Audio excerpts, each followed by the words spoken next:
Hello everybody, welcome to my channel. In this video, we are going to take a look at this Rolex Oyster Perpetual 36mm with the white dial. This is with the reference number 116000.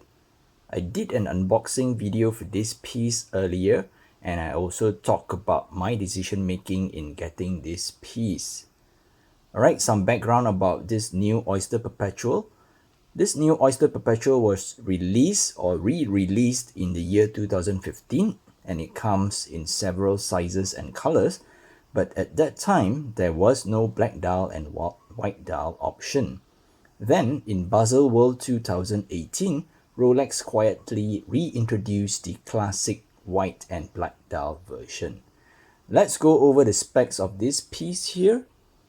The watch has a case diameter of 36mm excluding the crown. It has a thickness of 11.8mm, and it has a very short 44mm lug to lug distance, and it comes with a 20mm lug width. The case is a combination of brush and polish finishing. If you look at it, the top of the lugs, they are brushed and the sides are high polish, and it comes with a high polish bezel. The machining is really top notch here. I guess this is something you would expect from Rolex. As you can see, the edge between the polish and the brush surfaces, they are very well defined here.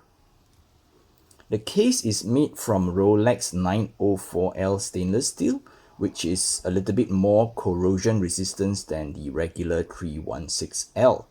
Holding it in the hand, you could feel the slight difference of the feel of the stainless steel. Maybe I'm just biased. The dial is protected by a flat sapphire crystal. There is no anti-reflective coating, but since it is a flat crystal and it has a white dial, reflection is kept to a minimum. And this watch comes with a 100 meters water resistance rating, and it does come with a screw down sign crown that has a Rolex coronet on the crown. Let's talk a bit about the movement of this piece.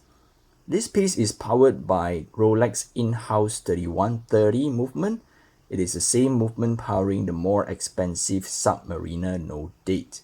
It is a chronometer certified movement and also Rolex own superlative chronometer certified, ensuring an accuracy of ±2 seconds per day after the movement has been cased up in the watch case.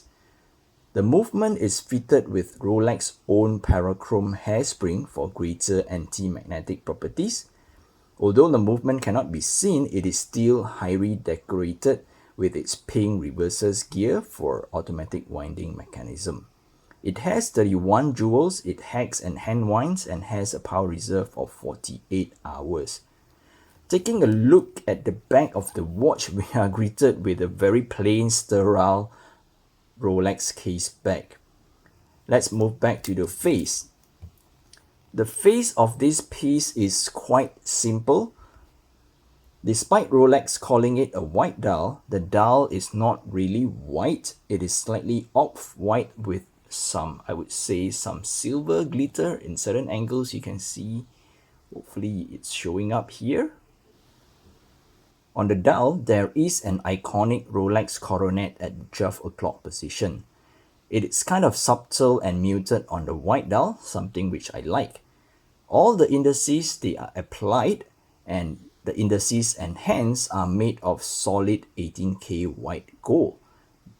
They are filled with Rolex proprietary Chroma Light, slightly bluish lume.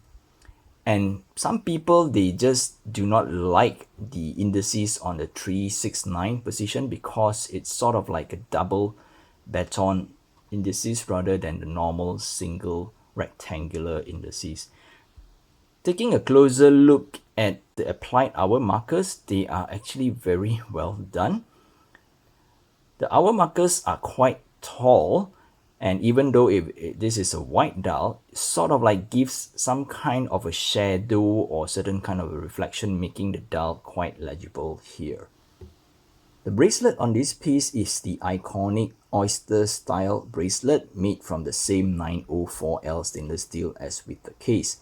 It has brushed top and polished sides, and it certainly has a feel of quality. It comes with a solid end links and a solid machine clasp with a very nice Rolex logo on the clasp as well. The clasp is just a hook and lock clasp with no push button deployant, but it is very well made and secure.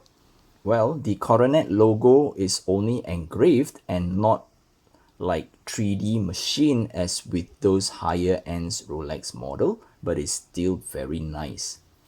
Let's do a reshot. This is how the watch sits on my 6-inch circumference wrist. This 36mm certainly wears a little bigger in my opinion. I would say something like a 38mm Seiko Sub 035. This is because the case shape is slightly chunkier, especially on the lux side. But I have to stress that it fits my 6-inch wrist really nice here. This is a piece that I couldn't really fault.